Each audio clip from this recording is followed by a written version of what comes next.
안에서 복된 가정을 이루자라는 제목으로 하나님 말씀 선포하시겠습니다. 할렐루야. 귀한 찬양으로 우리 하나님 영광 홀로 받으신 줄 믿습니다. 지난 한 주간도 우리 주께서 인도하셔서 감사하며 오울의 기쁨과 생명 넘치는 날들을 인도하신 하나님께 감사하며 위로 어버이를 주시고 아래로 자녀를 주셔서 가정에 행복을 주신 하나님을 찬양합니다. 오늘 거룩한 성일에 하나님의 현존 앞에서 영과 진리를 예배함으로 예배의 복과 말씀의 은혜가 충만하시기 바랍니다. 사람은 누구나 자기가 원하든지 원치 않든지 간에 테두리 안에서 살아가야 합니다. 그 테두리가 귀찮고 때로는 속박이 된다 할지라도 그것을 벗어낼 수는 없습니다. 깨트려 버리는 것이 행복 같지만 결국 깨트릴 수 없는 인생의 테두리가 삶의 실존의 내용이라 하겠습니다.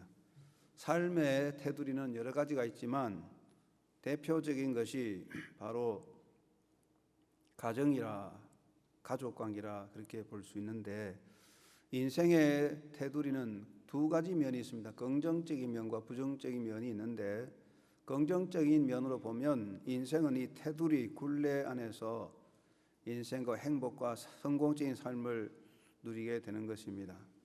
이런 경우에 이 울타리를 두고서 양들이 편안히 쉬고 잠자는 우리 또는 새들이 깃드는 둥우리, 그런 개념을 생각하게 되는 것이죠. 사람은 이 울타리 안에서 안정과 삶의 성취를 얻을 수가 있습니다. 부정적으로 본다면 이 울타리는 굴레가 되어서 사람을 속박하게 되기도 합니다. 그런 경우에는 닭장이나 새장이나 더 나쁘게 말하면 창살 없는 감옥 같은 그런 의미를 생각해서 사람을 감금하여 존재 실현을 제한하는 그런 의미를 가지고 있습니다. 하나님이 주신 가정과 가족은 하나의 테두리입니다. 긍정적으로 보면 이 가정은 생명의 둥어리요 행복의 보금자리이지만, 또 부정적으로 보면 특수한 경우지만 자칫하면 가정이나 가족이 보이지 않는 창살 없는 감옥이 되어 사람을 사로잡거나 불행하게 만들 수가 있습니다. 그러므로 우리 인생의 삶에서 가정과 가족이 인생에서 행복의 보금자리, 생명의 둥어리가 되기 위해서는 우리 모두가 노력해야 되는 것이죠. 가정이 있다, 가족이 있다, 그 자체가 행복과 평안과 쉼을 보장하지는 않습니다. 가정과 가족이 때로는 굴레가 될 수 있기 때문에 우리 모두가 함께 노력해야 하는 것입니다. 가정이란 무엇일까요? 여러 가지 개념의 해석이 있을 것입니다. 에디스 셰프는 가정을 7가지로 말했습니다. 첫째 가정은 인간이 태어나는 성장하는 곳이다. 둘째 가정은 가족들의 피난처여 보금자리다. 셋째 가정은 사람에게 필요한 돈을 벌고 쓰는 곳이다. 넷째 가정은 문화를 창조하는 중심지다. 다섯째 가정은 인간 생활의 가장 귀중한 것들을 많이 기억하게 하는 기억의 박물관이다. 여섯째 가정은 영원한 인간 관계가 형성되고 출발하는 곳이다. 일곱째 가정은 신앙의 출발지이며 완성지다라고 말했습니다. 저는 성경적인 개념에서 가정을 3가지로 설명해 보려고 하는데, 첫째 가정은 하나님께서 친히 만들어주신 제도라는 것입니다. 하나님께서 사람을 만드시고 인간이 살아가는 하나의 조직, 제도를 만들었는데 그것이 바로 가정입니다. 하나님 말씀하시기를 사람이 독처하는 것이 좋지 못하니 내가 그를 위하여 돕는 배필을 지으리라. 돕는 배필을 부부관계를 만들면서 부부간이 합하여 사는 가정을 이루어 주셨습니다. 그러므로 가정은 하나님께서 인간을 위하여 친히 명하신 은총적인 삶의 테두리요, 은총적인 삶의 제안이라고 하겠습니다. 가정이 삶의 하나의 울타리 제안은 맞지만 은혜의 은총적인 삶의 울타리 제안이라 그런 뜻입니다. 인간은 가정을 이룸으로써 자아를 이루가고 가정을 통해서 자기 삶의 행복을 만드는 것입니다. 가정은 삶의 굴레가 아니라 더불어 사는 나눔과 연합의 공동체라는 개념을 가지고 있습니다. 둘째, 가정은 인간의 삶의 바탕이 되는 것입니다. 사람의 존재의 출발이 어디서 나오느냐? 가정에서 나오는 것입니다. 생명 있는 동물은 번성하여 생존을 지키는데, 하나님께서는 동물과 구별되어 사람은 단순히 본능적인 욕구에 관계로 출생하는 것이 아니라 가정이라는 공동체 속에서 인격적 만남이라는 가정 속에서 출생하고 양육받도록 했습니다. 하나님은 가정이라는 인간관계, 인격적 관계 속에서 태어나서 양육받는 존재가 되도록 했습니다. 사람은 동물과 구별되게 반드시 가정이라는 그런 삶의 자리에서 살아가며 행복을 누리게 된다는 것입니다. 세 번째, 가정은 인간관계 장소라고 하겠습니다. 인간의 삶은 관계적인 것이죠. 관계를 떼놓으면 존재할 수 없습니다. 이 만남이 관계요. 만남은 어디서 나오느냐? 인간의 만남의 시작과 그 만남의 진행이 가장 중요한 것이 가정인 것이지요. 사람은 가정에서 남을 만나고 만남의 의미를 배우고 훈련을 통해서 동반하여 사는 것입니다. 사람은 가정에서 나 아닌 남을 만나고 서로 이해하고 협조하며 더불어 사는 법을 배우고 사회에 대한 책임을 가지는 것입니다. 자녀에 대한 책임을 가지고 나이 드신 부모에 대한 책임을 가지고 서로의 행복에 대한 책임을 나누는 것이지요. 그래서 가정은 관계적인 장소다. 인간관계의 만남이 가정에서 비롯되고 거기서 형성된다. 그렇게 볼 수가 있습니다. 그러면 가정이란 뭐냐? 집을 지어놓은 것이 가정이 아니죠. 홈이라고 하는 것은 가족관계를 말하는 것입니다. 가족이 무엇입니까? 가족은 가장 가까운 관계입니다. 우리가 말하는 말에 부부는 일심동체라고 하는데 부부는 한마음 하나라는 말이에요. 그 말은 몸이 하나 될 수는 없는 거고 가장 가깝게 붙어 있다 그런 뜻이죠. 부모와 자녀는 사이에 거리가 없습니다. 엄마 품에서 젖을 먹고 자라는 자녀는 부모와 분신과 같은 것이고 형제는 같은 피를 나누는 사이이기 때문에 생명으로 늘 같이 붙어 있어 떨어질 수가 없습니다. 가족은 가장 가까운 인간관계입니다. 두 번째, 가족은 가장 영향력을 크게 미치는 관계라고 하겠습니다. 인간은요, 자기 자신이 태어나서 죽을 때까지 많은 영향을 받고 또 남에게 영향을 미치는 존재입니다. 꽃 한 송이가 있으면 향기가 피어서 주변에 영향을 미치듯 인간 존재는 영향을 미치는데 인간이 가장 영향을 많이 받고 영향을 주는 곳이 가족관계입니다.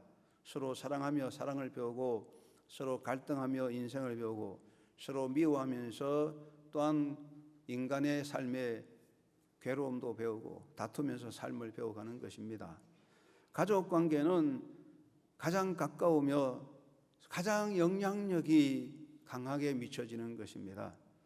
자식은 아버지를 싫어하면서 아버지를 배우고 어머니를 싫어하면서 어머니를 배우는 것입니다. 좋은 점이든 나쁜 점이든 가장 강한 영향을 받는 것이 가족관계이기 때문에 가족이라는 것이 그래서 굉장히 중요한 것입니다. 그리고 가족은 거역할 수 없는 힘에 작용하는 곳입니다. 사람은 어떤 힘에 의해서 끌려가는 것이고 영향을 받습니다. 그런데 인간 일반적인 관계에서는 내가 거역할 수가 있습니다. 뭐 친구 관계라든가 뭐 아니면 일반적인 인간관계 또는 회사의 상하관계 이런 것들이 우리가 내게 영향을 미치지만 어느 경우에 내가 원치 않느냐 하면 그 관계를 끊을 수가 있습니다. 그러나 가족관계는 내 이사로 거역할 수가 없어요. 한 번 부모는 영원한 부모고 한 번 형제는 평생 형제입니다. 내가 원하든 원치 않든 그걸 우리가 끊어놓을 수가 없습니다. 그래서 가족을 통한 힘의 영향력을 거역할 수가 없어요. 마음에 안 든다고 아버지를 바꿀 수 없고 마음에 안 든다고 형제를 바꿀 수 없지 않습니까? 사회법이라도 이것을 막을 수가 없습니다. 그러다 보니까 내가 원하지 않더라도 그 가족의 어떤 영향력에 끌려가게 되고 내가 마음속으로 나는 안 하겠다 하면서도 거역할 수 없는 힘에 의해서 내가 끌려가는 것이 가족관계입니다. 가족은 거역할 수 없는 힘으로 우리를 붙잡아 놓았다. 그래서 그 가족관계 속에서 우리가 자기 자신의 존재성이 굉장히 중요하게 형성되고 또 삶의 의미를 찾아가는 것이 될 수가 있는 것이기 때문에 이 가족이 행복의 굉장히 중요한 조건이면서도 때로는 우리의 삶을 불행하게 만들 수 있는 인생의 굴레도 될 수 있는 것입니다. 그런 의미에서 우리가 가족이라는 것을 인간의 삶으로 생각할 때에 두 면을 항상 생각이 되죠. 이 가족이란 행복의 조건이요, 우리의 존재를 바로 세우는 그런 장소도 되고, 반대로 이 가족 관계가 우리의 삶을 불행하게 할 수도 있다는 것입니다. 먼저 가족이 우리 인생의 행복에 영향을 미치는 좋은 조건을 말한다면, 첫째는 도움을 주고받는 관계라는 것입니다. 사람은 홀로 설 수 없기 때문에 반드시 도움을 받아야 됩니다. 그래서 하나님께서 사람을 만들 때에 돕는 배필, 서로 도와가는 존재, 헬퍼, 서로 헬프하는, 돕는 사람을 만들었다. 돕는 관계입니다. 그러면 이 가족이 뭐냐? 서로 도와주는 겁니다. 부모가 어린 자녀를 양육하고 형이 동생을 돌보는 것입니다. 부부 사이에 서로 도와며 가며 삽니다. 정신적인 도움을 받고, 물질적인 도움을 받고, 신체적인 도움과 신앙적인 도움을 받아서 양육되는 것이고, 또 우리가 남을 도와줄 수 있는 겁니다. 형은 동생을 도와주고, 또 부모가 자식을 도와주고, 위로하고 격려하고 서로 섬기고 공개하면서 또 삶의 지혜를 주고받습니다. 결국 행복의 가정이 중요한 것은 이런 인생에 도움이 있는 곳입니다. 정말 진지하게 어떤 계산적인, 상업적인, 정치적 계산이 없이 서로 도움을 받고 도움을 줄 수 있는 것은 가족입니다. 가족을 통해서 우리는 정신적으로, 육체적으로 여러 가지 도움을 받고 도움을 줄 수 있기 때문에 가정은 행복의 보금자리라고 할 수 있습니다. 두 번째, 가족은 왜 중요하냐? 인생의 동반자 관계이기 때문입니다. 사람이 아무리 잘나고 똑똑해도 혼자 가면 아무것도 없어요. 내가 아무리 잘나도 혼자 있으면 아무 의미가 없어요. 동반자가 중요한 것이고, 인생에서 참 중요한 것은 어떤 사람과 동반자가 되느냐가 중요한 것입니다. 여행이라도 동반자를 잘못 만나면 굉장히 은혜피하고 불평스러워지고, 좋은 동반자를 만나면 행복할 수 있는데, 가족은 동반자입니다. 부부관계, 부모와 자녀관계, 부부뿐 아니라 형제 사이에 이것은 동반자이기 때문에 우리가 평생 함께 손잡고 의지하며 도와가며 또는 이끌어주고 밀어주고 인생의 길을 가는 것입니다. 인생은 동반자 관계가 중요합니다.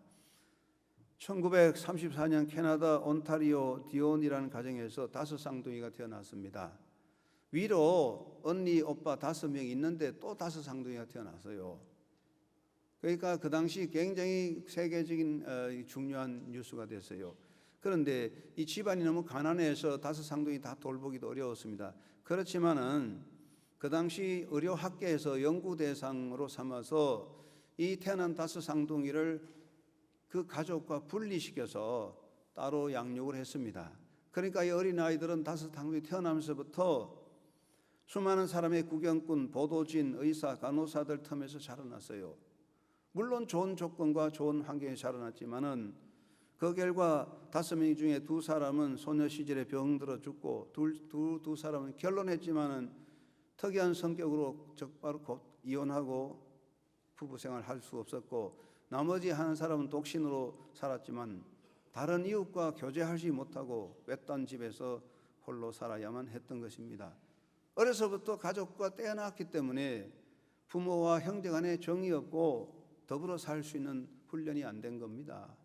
결국 동반자가 없이는 안 되는 겁니다. 인생은 가족이라는 동반자를 통해서 더불어 살 수 있고 행복할 수 있는 것입니다. 세 번째, 가족이 중요한 것은 본을 받고 본을 보여주는 곳이기 때문입니다. 여러분, 사람이 태어나면서부터 다 아는 거 아닙니다. 삶의 과정을 통해서 배우는 겁니다.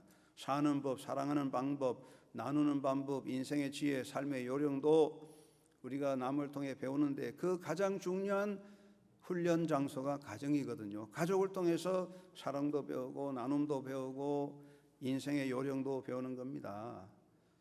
우리는 의도적이 아닐지라도 서로에게 본을 보이는 거예요. 야, 제발 좀 나를 본받지 말라 해도 본받게 되고, 나는 절대로 본받지 않겠다고 해도 본을 받습니다.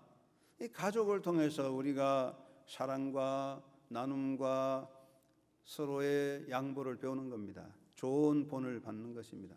가족을 통해서 우리가 예배하고 기도하고 헌신하는 봉사를 본받게 되는 것이지요. 그래서 이 가정이라는 관계, 가족 관계를 통해서 삶을 배우고 사랑을 배우고 또 나눔을 배우고 희생을 배우고, 그래서 예배를 배우고 기도를 배워서 우리의 삶이 형성될 수 있는 겁니다. 그렇기 때문에 가족이란 행복을 위해서 절대적인 필수 조건이다. 그렇게 말할 수밖에 없어요. 가족 관계가 없이 홀로 살아온 사람도 있지만 그런 삶은 있으면 안 되지만 때때로 많이 불행할 수 있는 것을 우리가 볼 수 있는 것은 이 관계가 안 돼 있기 때문에 그렇다는 것입니다. 그럼에도 불구하고 가족이 다 좋은 건 아니냐? 가족이 인생에 미치는 역기능이 있습니다. 이것을 우리가 기억해야 되는데, 첫째, 가족은 서로에게 상처를 입힐 수가 있는 것입니다. 그림 속에 있는 호랑이를 아무리 들여다봐도 호랑이에게 물려가지 않습니다. 멀리 서서 보는 장미는 향기도 없지만은 그 대신 장미가시에 찔리지도 않습니다. 그런데 장미밭에 들어가면 장미 향기도 있지만 장미가시 찔리게 되어 있습니다. 사람이 멀리 있으면 나와 무관합니다. 멀리 있는 사람에게는 상처받을 일도 없습니다. 그러나 사람이 가까이 있다 보니까 상처가 생기게 되는 것이죠. 내 입속에는 혀와 볼도 이빨에 의해서 씹혀서 피를 흘리게 되는데, 이 가족이라는 것이 늘 함께 어울려 있다 보니까 서로 상처를 주게 되는 겁니다. 인간은 연약한 질그릇이기 때문에 쉽게 금이 가고 깨어집니다. 일상의 말과 일상의 행위, 조그마한 거 하나하나가 우리에게 상처가 되는 것입니다. 우리말에 가랑비에 옷 젖는 줄 모른다는 말이 있듯이 조금 가족관계에 조금씩 생기는 상처들이 처음에는 미미하지만 사이고 사이어서 나이가 들면 이게 엄청난 문제를 만들 수가 있는 것이죠. 깊이 금이 가면 치료가 안 되는 겁니다. 그래서 부부 사이, 부모 형제 사이, 형제 사이에 상처가 생겨서 나중에 문제를 만들 수 있다 하는 것을 알 수가 있습니다. 두 번째는 가족관계는 서로에게 올무가 될 수가 있는 것입니다. 멀리 떨어져 있으면 주고받을 일이 없지만 함께 살다 보니까 상대방을 얽으면 올무가 될 수 있는 것입니다. 가족이 서로의 발목을 움켜잡을 수가 있습니다. 에서는 자기 동생으로 인해서 장자의 명분이 뺏겼습니다. 물론 에서와 야곱 사이에 거래가 했고 에서가 미련해서 그렇습니다만은 어쨌든 에서와 야곱의 형제인데 그 형제 관계 속에 에서는 장자의 명분을 침해받는 그런 상처를 입습니다. 왜 그러냐? 가족이 함께 있다 보면 그런 것입니다. 가족이기 때문에 본의 아니게 올무가 될 수 있습니다. 때로는 부모의 사상 때문에 자식들이 평생 사회에 진출을 못하는 분이 있어요. 제가 잘 아는 분이 아주 서울대도 나오고 대단히 정말 뛰어난 인재지만 그 부모가 사상에 문제가 걸려서 어떤 고시에도 합격하지 못하고 어떤 공무원도 하지 못해서 평생 그렇게 어렵게 사는 사람이 있습니다. 부모의 사상 때문에 발목이 잡힌 거죠. 또 형제 행위 때문에 사회생활에서 제약을 받습니다. 같은 형제가 잘못하면 그 영향이 있습니다. 부모의 욕심과 집착, 이기심, 자만심 때문에 자기 길을 바로 가지 못하는 자식이 있습니다. 또 자녀들이 잘못을 행하고 과오를 행할 때 부모가 고통을 당합니다. 자식들이 잘못해서 부모의 재산 다 날려버려서 고통당하는 사람 있잖아요. 가족이란 가까이 있기 때문에 서로의 발목을 붙잡아 올무가 될 수 있다는 것입니다. 셋째는 서로에게 피해를 줄 수가 있는 것입니다. 멀리 있는 사람은 돌 던져도 안 맞지만 돌 던지면 가까이 있는 사람이 맞게 되어 있습니다. 결국은 가족이 함께 있다 보니까 이 서로 돌 던지는 것, 말의 화살에 제일 먼저 맞아요. 우리가 말로 화살 쏘면 제일 먼저 맞는 사람이 가까이 가족입니다. 그래서 서로에게 피해를 주는 것입니다. 음주운전자가 난폭운전을 해서 사람이 다칩니다. 얼마나 억울합니까? 난 잘못 없는데 음주운전자에게 다칩니다. 가족도 그렇습니다. 어린 시절 부모의 편애와 무관심과 학대로 인하여 평생 정신적인 불안과 피해의식에 사는 사람이 많습니다. 어린 시절에 부모님들이 늘 싸우고 불화하고 다투고 형제간의 반목 불신등으로 인하여서 잘못된 인격이 형성되어서 살아가는 불행한 사람이 참 많습니다. 가까운 가족이기 때문에 피해를 주고 피해를 받는 거죠. 이게 바꿀 수 없어요. 부모도 바꿀 수 없고 형제 바꿀 수 없어요. 마음에 안 든다고 부모를 바꿀 수도 없고 마음에 안 든다고 형제 바꿀 수 없기 때문에 심각한 정신적인 육체적인 피해를 입고 살아갈 수가 있습니다. 한 사람의 무책임과 방종이 여러 가족 전체를 무너뜨리게 할 수가 있다는 것이죠. 이름으로 인해서 가족이란 참으로 중요하면서도 우리가 신중하게 함께 나누어야 한다는 것입니다. 동양의 도덕 철학을 형성한 공자는 인간에서 5가지 행하여야 할 천하지 달도는 5가지다 그랬는데 5가지 뭐냐? 부부지도, 부자지도, 형제지도, 부모지도, 군신지도라 그랬습니다. 5가지 도가 단순해요. 부부간의 도리, 부모와 자식의 도리, 형제간의 도리, 친구의 도리, 군, 왕과 신하, 상하 도리 5가지인데 그 중에 3가지가 뭡니까? 부부지도, 부자지도, 형제지도, 가족입니다. 가족. 공자는 5가지 도 중에 3가지가 가정에 있다. 그만큼 가족을 중요시한 것이죠. 그래서 우리가 부부지도, 부모, 자녀지도, 형제의 도리 이걸 바로 하는 게 가족 관계를 바로 세우는 겁니다. 사도 바울은 자기 가족을 돌보지 아니하면 믿음을 배반한 자요 불신자보다 더 악하다고 디모데전서 5장 8절에 말했으며, 사도 요한은 요한 1서 4장 21절에 하나님을 사랑하는 자는 또한 그 형제를 사랑할지니라 하십니다.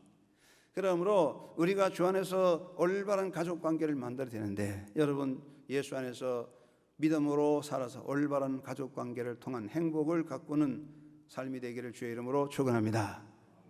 여러분 우리가 하나님께 영광 돌리고 또 우리가 행복하고 전도를 잘하려면 이 가족 관계를 바로 지켜가야 돼요. 여러분 잘하고 있겠지만 더 잘하기 위해서 하는 말입니다. 그래서 몇 가지 명심해야 되는데, 첫째는 가까이 있을 동안에 서로 조심하자 하는 것입니다.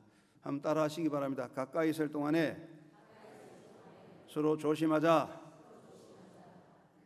조심할 것 중에 가장 조심이 사랑의 조심이에요. 하나님의 사랑 아닌 인간의 사랑은 문제가 있습니다. 그래서 사랑하는데 조심하지 않으면 사랑은 상대방을 주는 아픔이 있습니다. 사랑한다고 함부로 하면 그 사랑이 상처를 줄 수가 있습니다. 사랑에 조심이 있어야 되는데 무엇보다 말 조심해야 됩니다.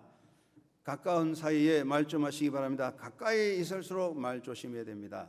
아까 말했지만 돌멩이 던져서 100m 있는 사람 절대로 안 맞아요.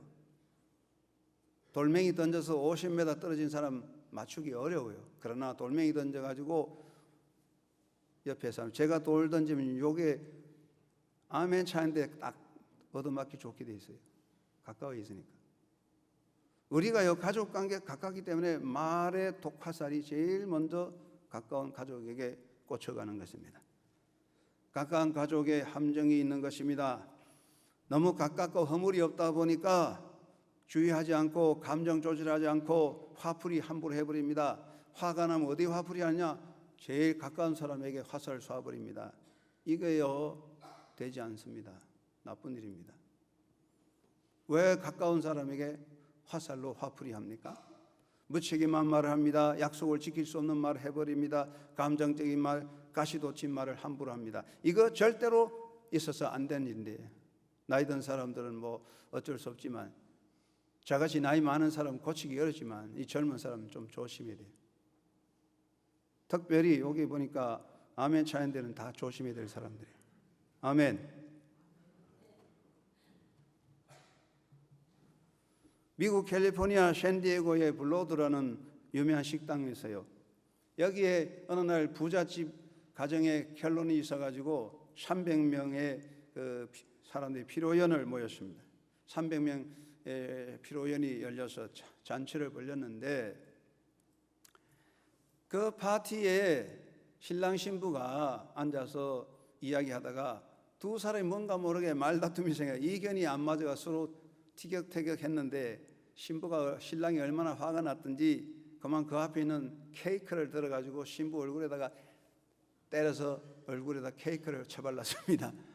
그러니까 거기에 신랑 친구, 신부 친구, 신부 측, 신랑 측 양측이 모였는데 서로 간에 감정이 될 때가 한판 싸움이 붙어가지고 막 그냥 그 식당에 막 그냥 의자가 날아다니고 상이 둘러쳐지고 야단 났었는데 경찰 30명이 동원돼 가지고 안정시켰답니다. 이것은요 브리테니카 사진에 나와 있을 정도로 유명한 사건입니다. 여러분, 이 말조심 어디서 해야 되냐? 저 산꼭대기 올라가서 아무리 욕해도 괜찮아요. 화나면 산꼭대기 올라가서 아무도 없는데 할 일이지, 가까운 가족에게 쏴붙이면 그 독소가 사람을 해치는 것입니다. 이것이 참말인가, 이것이 꼭 필요한 말인가, 이것이 친절한 말인가를 생각하고 친절한 말 하시기를 바랍니다. 누구에게요? 가까운 사람에게. 그리고 손발 조심하세요. 주먹을 뻗어가지고 주먹이 어디 갑니까? 제가 여기서 주먹을 아무리 휘둘려봐야 여러분에겐 절대로 안 맞습니다. 멀리 있잖아요. 그러나 주먹을 휘두르면 바로 옆에 사람 맞습니다. 아멘 찬양대 하면 주먹을 옆으로 휘둘려 보세요. 누구 맞습니까? 옆 사람 맞습니다. 손과 발은 노동하고 생산하기 위해서 하나님 주신 것인데 함부로 휘둘려서 사람에게 상처가 되지 않도록 조심해야 됩니다. 서로에게 소홀히 여기지 않도록 조심하시기 바랍니다. 사랑하는 여러분, 가까이 있는 거 늘 함께 있기 때문에 언제나 쉽게 만나서 소홀히 여기는 것입니다. 멀리 사람들은 멀다고 그렇지만 가까이 사람 자주 보니까 소홀히 여깁니다. 이거 정말 조심해야 됩니다. 우리가 살아갈 때 뭐 나중에 하지, 언제 하지 할 수 있다고 하다 보면 모두 못합니다. 가장 우리가 빠지는 함정이 가까이 있다는 것입니다. 늘 가까이 있다 보니까 소홀히 여기는 것입니다. 사도 바울은 부부 사이에도 기도하기 위하여 합의한 시간 외에는 분방하지 말라 그렇게 말했습니다. 왜 그러냐? 가까이 사이에 소홀히 여기지 말고 가까이 있으면서 서로 소외시키지 않도록 노력하고 배려해야 하는 것입니다. 어떤 마을에 빵 굽는 사람이 있었는데 고집이 대단합니다. 독선이 있습니다. 남의 말 안 듣습니다. 아내는 나긋나긋하고 친절한 고운 분인데 아내 말 안 듣습니다. 이 남자는 아내를 자꾸 못 살게 하고 구박합니다. 아내가 예쁠수록 더 구박합니다. 그러니까 천사가 이 사람의 심장에 돌멩이 하나씩을 던져서 아내를 미워할 때마다 조약돌 하나씩 그 심장에 떨어졌어요. 얼마나 아픈지 고통을 당합니다. 아플수록 더 아내를 미워합니다. 그런데 너무너무 아프니까 하나님 이 아픔을 고쳐주세요 했더니 천사가 마음속에 야 아내를 사랑해라 그러면 고통이 사라진다 그랬답니다. 그래서 그날부터 마음을 고치고 아내를 향한 미움을 버리고 사랑을 하려고 하니까 마음속에 그 심장에 떨어진 돌멩이가 하나씩 제거되어서 행복했답니다. 그래서 남을 사랑하는 사람이 됐다고 합니다. 우리가 이 땅에 살 때 가까워 있는 사람에게 조심하여야 합니다. 가까이 있기 때문에 조심해야 됩니다. 손을 뻗으면 가까이 사람이 맞습니다. 돌 던지면 가까이 사람 맞습니다. 가까이 있는 사람 조심해서 사랑으로 잘 보살피는 관계가 되기를 주의 이름으로 축원합니다. 아멘. 왜 안 하세요? 두 번째는 지켜야 할 것을 지켜나가자. 한번 따라합시다. 지켜야 할 것을 지켜나가자. 아유 목사님 지킬 건 지켜야죠. 그렇습니다. 그러나 여러분 지킬 것 지킵니까? 안 지키잖아요. 지킬 것 못 지키는 건 문제입니다. 피할 것을 피해야 하는 것입니다. 사랑은요 피할 것은 피하는 것입니다. 특별히 부부간에 형제자매 가까운 관계 서로의 허물을 들춰내는 거 절대로 하지 마세요. 인간은 허물 많고 약점이 있습니다. 사람 들춰서 허물이 없는 사람이 없습니다. 그런데 우리 가까운 가족관계 상대방의 약점과 실수를 수치를 드러내는 거 좋지 않습니다. 부부관계 가족관계 농담을 하더라도 상대의 약점을 들고 농담해서 안 됩니다. 기분 나쁘게 하는 것입니다. 상대를 비하시키는 행동을 해서 안 됩니다.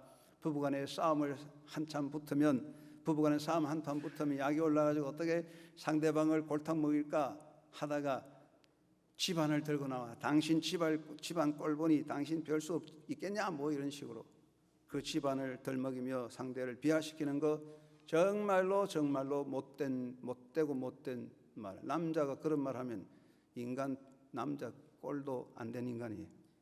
여자들도 그런 말 하면 여자는 야시 같은 여자예요. 상대방의 뭐 집안을 덜먹이고 그거 인격적인 너와 나의 문제 가족이 뭐 이 부모가 무슨 관계 있냐 이거예요. 그런데 집안을 덜먹이고 이거 안 됩니다. 이거. 그리고 책임 전가해서는 안 되는 것입니다. 책임은 우리 모두 공동체입니다. 가족이라는 공동체 아니겠습니까? 아들이 잘못되고 딸이 잘못되면 부부의 공동적인 문제지 남자 잘못입니까? 여자 잘못입니까? 그런데 서로 책임을 전가합니다. 가인은 아벨을 죽여놓고도 나는 책임이 없다고 했습니다. 책임 전가는 정말로 잘못된 것입니다. 그래서 지켜야 할 것을 지키는데 피할 것을 피하십시오. 허물을 떨쳐내고 상대방을 비하시키거나 책임 전가하지 마십시오. 행할 것을 행하시기 바랍니다. 쉬운 것부터 행하시기 바랍니다. 여보, 내가 사업해서 크게 사업 성공하면 내가 당신 명품으로 온 몸을 휘감아 주겠는데 참으시오. 그런 말 하지 마시고 지금 당장 좋은 일, 따뜻한 밥 한 그릇이 중요한 것입니다. 좋은 일을 기념하고 칭찬하고 기념될 날을 챙겨야 되는데 생일도 챙기고 결혼 기념일도 챙기시기 바랍니다.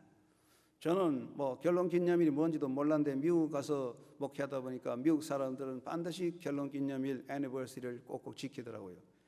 그래서 배웠습니다.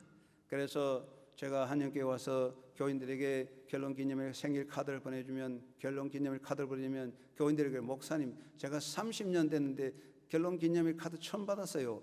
그거 말 들으면 그 누구가 부끄러운 거냐? 남자를 자기 남편 보고 하는 말이에요. 부끄러운 줄 알아야 돼요. 기념일 챙겨야 되는 거예요. 그리고 이해해야 됩니다. 어려운 일이고 문제가 생기면 그럴 수 있겠지. 그 마음이 제일 중요합니다. 여러분, 남들이 특별히 가까운 사람이 실수하면 그럴 수 있지 이래야지 왜 그러냐고 그러지 마세요. 그리고 좋은 말 많이 하세요. 미고사축이라고 그랬잖아요. 미안합니다, 고마워요, 사랑합니다, 축복해요. 이 말만 잘하면 됩니다. 한번 따라하세요. 미안합니다, 사랑합니다, 고마워요, 축복해요. 그 말도 못합니까? 미안해요, 고마워요, 사랑해요, 축복해요 잘 하시기 바랍니다. 미국 네브라스카 주립대학 스티네트 교수가 미국 가정들을 분석해서 가장 건강한 가정 6가지 공통점을 말했는데 건강한 가정 6가지 공통점. 첫째는 감사, 서로 감사하며 사는 가정이다. 둘째는 헌신, 서로 돌보며 서로를 위해 희생한다. 셋째는 교제, 서로 간에 좋은 교제와 만남이 있다. 네 번째는 함께하는 시간이 많다. 함께 먹고 함께 즐기는 시간이 있더라. 그리고는 정신적인 건강하더라. 낙관주의, 윤리적인 가치관, 박애정신, 건강한 정신. 그리고 여섯 번째는 어떤 어려움도 극복하는 정신을 가졌더라.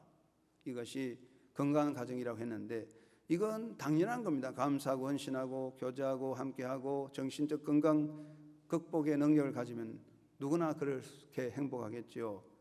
여러분, 지킬 거 쉬운 것부터 지켜가는 좋은 관계가 되기를 바랍니다. 세 번째는 공동의 행복을 위해 노력해야 됩니다. 한번 따라합시다. 공동의 행복을 위해 노력하자. 분명히 알지만 행복은 개별적인 게 아닙니다. 행복은 나 혼자 하는 게 아니에요. 가정도 교회도 사회도 공동적인 것이 행복이지 나는 엉망진창하면서 남을 말할 수 없는 거고 우리 함께 공동적으로 노력하는 겁니다. 사도 바울은 골로새서 6장 2절에 너희가 짐을 서로 지라 그리하여 그리스도의 법을 성취하라 그랬는데 짐을 서로 져야 되는 겁니다. 부부관계, 형제관계 책임을 서로 나누면 우리는 모두 행복할 수가 있습니다. 책임을 떠넘기고 짐을 떠넘기면 서로 간에 원수가 될 수가 있는 것입니다. 다 같이 밭을 일구고 잡초를 제거하고 씨를 뿌리고 나무를 심어 화원을 만드는 것입니다. 혼자 할 수 없습니다. 함께 하는 것입니다. 행복한 가정은 무엇입니까? 심는 것입니다. 심는 수고는 내가 하고 거두는 영광은 당신이 가지십시오. 이겁니다. 한번 따라 해보시기 바랍니다. 심는 수고는 내가 할 테니 거두는 영광은 당신이 가지세요. 예쁜 말이죠. 여보, 심는 수고는 모두 당신이 하세요. 나는 맛있는 것만 먹겠어요. 그러면 참 안 됩니다. 부부간의 불화와 가정에 문제가 있어서 쪼르르 친정집에 달려갔습니다. 엄마 속상해 못 살겠어. 어머니가 지난날의 잘못을 자백하고 수고를 나누어라. 그러면 행복할 수 있다. 딸이 집으로 돌아와서 남편이 돌아올 때 말합니다. 여보, 자기 나 과거에 잘못한 거 많지? 마음 아프게 생각해 용서해. 알았지? 이제부터는 그런데 수고를 나누어 가져. 이제부터 아기 목욕시킬 때 상반신은 내가 씻을 테니까 하반신은 당신이 씻어. 알았지? 요렇게 이런 정신으로는 안 됩니다. 우리가 정말 공동체적인 정신, 이게 꼭 필요해. 함께 가는 겁니다. 그리고 가족이라도 개성적 존재임을 명심하시기 바랍니다. 여러분, 아무리 부부라도 서로 남이고요. 부모, 자식도 다른 인격입니다. 부부 일심이라 해서 아내는 나의 모습이 아니고 아내는 아내, 자식은 자식입니다. 자식이라고 내 거 아닙니다. 때로는 한 발자국 물러나야 합니다. 가족이라고 해서 남의 인생에 너무 개입하지 마세요. 내 자식이라고 시시콜콜 다 캐들어가면 절대로 안 됩니다. 그 아들 불행하고 엄마도 불행합니다. 한 발자국 물러나세요. 남편이라고 아내라고 해서 한 발자국 물러나세요. 너무 시시콜콜 자꾸 개입하면 상대방을 억압하고 나도 불행해지는 것입니다. 칼릴 지브라는 유명한 말을 했습니다. 서로 사랑하라. 그러나 사랑을 속박하지 말라. 사랑을 당신의 두 영혼의 해변 사이에서 움직이는 바다가 되게 하라. 그리고 함께 서 있지만 너무 가까이 있지는 마라. 왜냐고? 성전의 기둥들은 서로 떨어져 서 있고 참나무와 삼나무는 서로의 그늘에서는 자라지 못하니까 그랬습니다. 우리가 가족이라 해서 너무 시시콜콜 깊이 자기 것으로 소유하려면 안 됩니다. 한 발자국 물러나서 상대방의 개성의 삶을 인정해 줘야 합니다. 그리고 행복은 서로를 돌보는 겁니다. 나만 좋으면 그만이지 그러지 마세요. 나만 배부르면 그만이지 그런 생각은 안 하겠지만 우리가 항상 가족의 개성을 인정하고 나만의 행복이 아니라 더불어가는 존재입니다. 나만 행복이면 그만이다. 절대로 안 됩니다. 이것은 불행의 원인이 되는 것입니다. 가까이 있을수록 더욱 아끼고 가꾸는 좋은 관계가 되시기 바랍니다. 자기 손에 있는 거 아끼고 사랑하는 사람이 행복합니다. 자기 손에 있는 것은 항상 못마땅하고 불만하고 남의 손에 있는 거 보고 부러워하고 탐내고 그게 정말 불행한 사람이에요. 우리에게 주어진 가족이 얼마나 중요한가. 내 가족을 귀히 여기고 내 가족을 보화로 여기고 잘 챙기면 행복이 거기에 있습니다. 종전 젊은 부부들 말하는 거 있잖아요. 잡은 고기는 떡밥을 안 준다. 야, 이거 못된 말 중에 못된 말의 대표입니다. 잡은 고기 떡밥 안 준다. 이거 가정이 불행하게 되는 겁니다. 내 아내이기 때문에 내 자식이기 때문에 더 귀한 보화로 보살필 수 있어야 됩니다. 서로를 위해 인생의 다리가 되는 노력을 해야 하는 것입니다. 집집마다 들어가면 신발 털에 매트가 있는데 신발에 먼지를 털고 들어가는 것 아니겠습니까? 나를 밟고 지나가세요 하는 정신으로 서로 사랑하면 될 수 있습니다. 그렇습니다. 인생이란 얼마나 예민하고 또 인생이란 실수하기도 하고 인생이란 자칫 깨지기 쉬운데 부부라는 건 참 어렵습니다. 그러나 우리가 노력하면 얼마든지 행복할 수가 있습니다. 서로를 위해서 아끼고 보살피는 서로의 개성을 존중하면서 함께 가야 할 것입니다. 요즘 많이 안 부르지만 한때 많이 불렀던 노래 가운데 Bridge of Troubled Water라는 유명한 노래가 있습니다. 그대 지치고 서러울 때 두 눈에 어린 눈물 씻겨 주리라. 그대 괴롭고 외로울 때 그대 지친 영혼 위로하리라. 그대의 마음이 흔들릴 때 그대 위에 나는 기도하리라. 모든 시험 물리치리라. 이 노래 참 멋있습니다. 사랑의 그대 위에 험한 세상의 달이 되어 그대 지키리. 사랑의 그대 위에 험한 세상의 달이 되어 그대 지키리. 어두운 세상의 달이 되어 그대 비추리. 여러분, 사랑하는 관계 속에서 아름다운 행복을 이루는 행복한 가정, 복된 날 되시기를 주의 이름으로 축원합니다. 고마우신 아버지 하나님, 우리에게 가정을 주시고 가족을 주었습니다. 행복하고 사랑을 이루고자 했지만 때로는 인간의 오만과 실수로 상처가 될 수도 있습니다.